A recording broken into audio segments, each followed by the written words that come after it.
Welcome to another episode of Mountain Matters. I'm your host, Abigail Wescott, and joining me today is our Dean of Admissions, Miss Holly Cline. Hi, Holly. Hello. Thank you for having me. Thanks for being here. We're really excited to get to know a little bit more about what you do at ASL and who you are as a person, so let's just dive right in. So, Holly, you are originally a Southwest Virginia native. Yeah, so I grew up in Norton, Virginia. It is about 50 miles down the road from Grundy. Very small community, so I am used to a small town feel. I graduated with 38 fellow classmates, I think, from John Alberton High School, which absolutely shocks a lot of people. So to jump from that to the University of Tennessee, where I had one class of 500 plus people, was Culture shock. It certainly was. It took some adjusting, as do most things, but I am a very proud Southwest Virginia native. I think there are so many qualities that have been instilled in me because of where I'm from and the environment that I grew up in. So before coming to ASL, I had the opportunity to clerk for both Judge Chad Dotson and Justice Elizabeth McClanahan. Right out of law school, I clerked at the Wise County Circuit Court for Judge Dotson, which was a great experience as far as helping me in my future on clerking for Justice McClanahan on the Supreme Court, seeing how cases, start,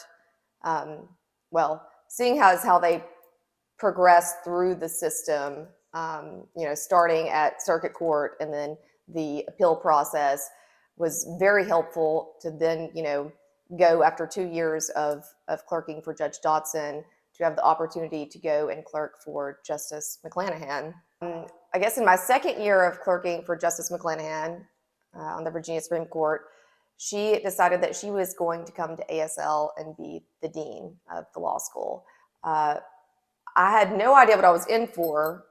She convinced me that I would do well in this role, and I'm very glad that she did convince me to come to ASL because it's something that is totally different and outside of my comfort zone from doing legal research and preparing memoranda to going and talking with students face to face, not hiding behind a computer screen necessarily. So I've learned a lot. I think that the skills that I learned in law school certainly prepared me for this role, and which is a testament to our current students and future students that your internships and externships are so important to what, you may not think it's what you want to do at this point in time, but in 2014, I would have never thought that, hey, in 5 years, I would be clerking for the Virginia Supreme Court when I interned with her chambers. So everything led where we are today, and here I am. Here she Dean is. Cline. Dean Cline. So Dean Cline, you talk a little bit about internships and externships and just different ways of working while you're in law school. Are there particular positions that you suggest that individuals focus on when they're in law school looking for those roles? I think it really depends. I tell people it's more about finding out what you don't want to do rather than what it is that you want to do. Mm-hmm. A lot of students, including myself, when I was in law school, have an idea of what they want to go into, and then you get out into the field and think, wow, this is nothing like how it's perceived, as a student from a student standpoint who is in law school. So at ASL, we have a required externship that follows the first year courses. So it takes place during the summer following first year of law school. And it's during those experiences when students really are able to figure out, hey, this is what I want to do with my law degree. This is where I want to practice. But that's what I really tell people. Figure out what you don't want to do. Go into it with an open mind. Yeah. Do something in different areas, unless you 100% know what you want to do, because that's also the case. As with everything. But I feel like just like you've had multiple positions in your professional career, and now here you are as a dean of admissions. You didn't even know that might be something that you would want to do until actually doing it. So I do fully believe of the principle of growing out of your comfort zone, that you're not really able to grow within that confined comfort area. How do you feel that through the admissions process, through how we do things here at ASL, we help students get out of their comfort zone to help progress them for post-graduation and post-bar? That's an excellent question, and I think it is incredibly important because that is a big part of ASL is practice ready. We are preparing our students to go out into the real world. We place a lot of emphasis on that practical skill set. So we have, moot court, mock trial, all these different opportunities for our students to get outside their comfort zones, to get in front of actual Virginia judges and justices and present oral argument. To be such a small school, we have incredible connections. And so, it is very neat that our students actually argue in front of Virginia judges and justices. It's also terrifying. I sweat just watching them present their arguments, but it makes me very nervous for them. But it's great. What better experience and opportunity could you have to prepare yourself to go out into the world other than doing it? So a hands-on approach. I know we had a lot of students this past year working in Richmond, working for the Attorney General's office. We had working for the governor. Governor Youngkin. Very, very diverse experiences that are available to our students. It seems like, and from my experience here in Southwest Virginia, it is a very close circle. And so one of the greatest things, and you hit on this a couple times, is that ASL is so affiliated with judges, with delegates, with senators, with congressmen. The governor was here for the gubernatorial debate in September. How have you been able to cultivate those relationships? We are incredibly fortunate to have a lot of support coming from Richmond, coming from all over the Commonwealth. But that's what I really try to emphasize to prospective students is that there's no shortage of opportunities just because we are a smaller law school. We are incredibly well connected, and we really strongly advise our students, go talk to your career services, go talk to people. Let us know what you're interested in, because there is someone within this ASL community who knows someone who will end up being able to help you figure out, or at least set up that initial contact for to lay the groundwork for going forward. So I hit on this a little bit earlier, but you are actually a fellow in the Legal Writing Center. Can you tell us about your favorite class this far with teaching that? I'll start with the serious. From the serious standpoint, From the serious standpoint, it's really rewarding to be able to help students grow with their legal writing. That is what I am passionate about. That is my strong area. I really enjoy legal research and writing. You're a big fan of the Blue Book, right? Big fan of the Blue Book. Big Blue Book gal. Said no one. That is a tongue twister. Big Blue Book gal. Yes. And so I was on the journal at my law school at the University of Tennessee. And that kind of laid the foundation for me leaning into and loving the art of legal writing, which is something that is very different from what most students coming out of undergrad have ever experienced. Of course, grammar and all of that sort of thing is fundamentally important, but it is one of those things that people are just not used to, the very taking out all the flowery language and focusing. Right. People and how I wrote prior to law school. I enjoyed watching the students grow from day one of legal process to their last day during the first year. My favorite fun memory serving as a teaching fellow took place when I was asked on the day of a legal process class to stand in and play the role of a client for mock client interviews. Didn't have a lot of time to prepare, wasn't really sure what we were going with, and so what's the theme here? Yeah, we didn't know what the theme was, but it turns out it was Harry Potter. And your favorite. I was just ad-libbing, and I think maybe I've missed my calling. I don't know. We can ask the 2Ls about that because They'll remember it. they surely will. They surely will. I was stuffed in a cupboard. It was a lot. It was an experience. It was an experience. It was an emotional roller coaster. She did. She did a fantastic job. If you're out there, Hollywood. She's coming. You travel a lot for the admissions department. Can you tell us a little bit for the fall of where you're going and what you're going to? Sure. So I will travel to LSAC forums in Chicago, New York, Houston, Boston, Miami.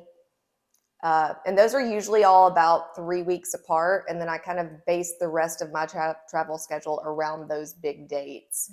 And so, of course, we are an Appalachian law school. We are focused on the Appalachian region, and we want as many students as possible from that area. But we also pull a significant number of students from big cities throughout the country. So it is neat for me to see. And again, this is only my 3rd year doing this, so I don't have a ton of experience. But it is neat, going to these big cities and communicating with these prospective students and then having them follow up to apply later. That's a really neat thing. Many of them had never been to this part of Virginia or even to Virginia at all. So that's really neat. So I'll be hitting up those big cities and then traveling within the Commonwealth. I will be doing a lot of private events in Kentucky and West Virginia. And hopefully, and that's, we have a lot of partnerships with undergraduate institutions called 3+3 agreements. And I wish they would have had that where I was when I was right, undergrad. or at least that you would know about it. Yeah, that's the big problem that we're trying to make students aware that, hey, there is a chance that there's an opportunity for you to get in and get out in a total of 6 years versus 7, saving a whole year of tuition. It's incredible. And having a funnel. Right. So a great law exactly. school. Exactly. But it's one of those things that the students need to know about coming into their undergraduate career and, need to know that they want to go into law. Yeah. So I'll be visiting, hopefully, fingers crossed, all of our 3+3 partnership schools and hopefully bringing in a big group under these partnerships. Okay, so Holly, I have to ask some personal questions and learn more about who Holly Cline is without the dean title, okay? So you have 2 cats, which you rescued from Grundy. Yeah, so my cats, Jacob and Bernice, that's their names. Not sure why, but it felt right. They came from the creek right out here, right in front of the law school, and it was my first year working at ASL. And someone in the library called and said that they saw a little kitten paw come up through the grate right in front of the law school. And it was about to flood. We were under a massive flash flood warning. And so we had a very limited time to get these kittens out of the drain. And so I actually crawled in a manhole wearing a suit to retrieve these kittens. The whole story. I caused a huge scene. You're in a manhole. Okay, so I'm painting the picture. Ready? Yeah. You're in a suit, typical work day. You get a call. A little paw was found. Everyone wants to tell. It was attached to a body. Yeah, a little paw was found coming out of a gutter. Okay. Everyone knows that you are an animal lover. You get called. You run out there. You get into a manhole in your suit. Placing. Well, I started climbing through the tunnels underground, and then I realized I couldn't fit. So they were like, who has some toddlers we could put down there? We didn't do that because we're smart. We're lawyers. But it would have worked though. We had the perfect set. I mean, Shout out to Katie and Cora, right there. Katie and Cora, we're gonna be our little tunnel rats. Moles. Yeah. Tunnel moles. Yeah, so climbed down there, couldn't get them. They were terrified. There were probably 12 faculty and staff members all outside, circled around trying to figure out what are we going to do with these cats? How are we going to get them? And so we called animal control. They brought a small animal trap. I went next door and we got some tuna and treats and tried to trick them, and that did not work. It didn't work for JP? No, it didn't work. He was the second cat that was rescued we caught Bernice first, and she was this big, and I was terrified she wasn't going to survive. And then I came back throughout the night, and then first thing in the morning around 6 a.m. to see if we had Jakey, and we did not have him. And so we almost took it as far as, starting to plan some raft. Apparatus? We were going to make a cat raft in case, to give him a fighting chance. Yeah. Logical. Thankfully, it did not come to that. And now I have Jacob and Bernice, who have no memory that they ever lived in a sewer. Anything short of a plush life. Plush. You went to University of Tennessee for both undergrad and law school. Go Vols. When you were at University of Tennessee Law School, tell us a little bit about Justice Scalia and a water situation that I've been told about. It's a little strange, but so Justice Scalia came and talked to my constitutional law class when I was a third-year student at UT College of Law, which was, number one, the most incredible experience. I'm a huge Justice Scalia fan, and it was just incredible to see how the area around the law school in Knoxville, was shut down, and they had to do the whole bomb search for the law school. It was wild. But aside from that, I had a front row seat to have Justice Scalia teach my constitutional law class. Wow. It was incredible. What was also incredible, he was incredibly thirsty. And he was a thirsty man. He was. And so he had a bottle of water on the podium.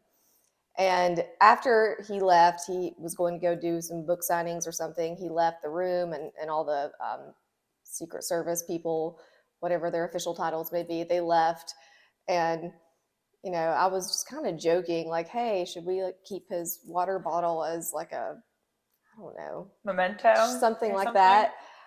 Maybe we can, frame it, get some knowledge source from the Scalia water. And it was right before final exams. So one of my classmates walked up and got the water bottle and presented it to me.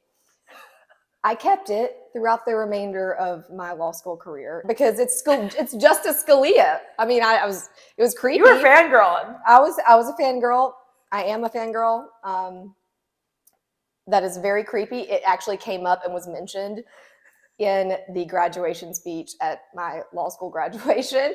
So if nothing else, I will forever be remembered by my classmates as taking Justice Scalia's water bottle. You are the Justice Scalia water girl. Yeah.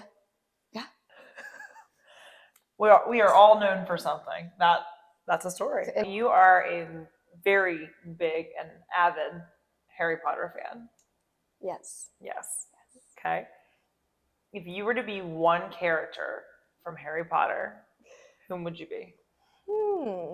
Well, I'm actually really intrigued by because I know you are, because you know me very well, and I really identify a lot with Bellatrix Lestrange. We all know this. I'm not evil, though. You use your powers for good instead of evil. I use my powers for good. That's right. It was wonderful to sit down and learn a little bit more about what you do here at ASL and who you are as a person. Thanks for joining us. Thank you.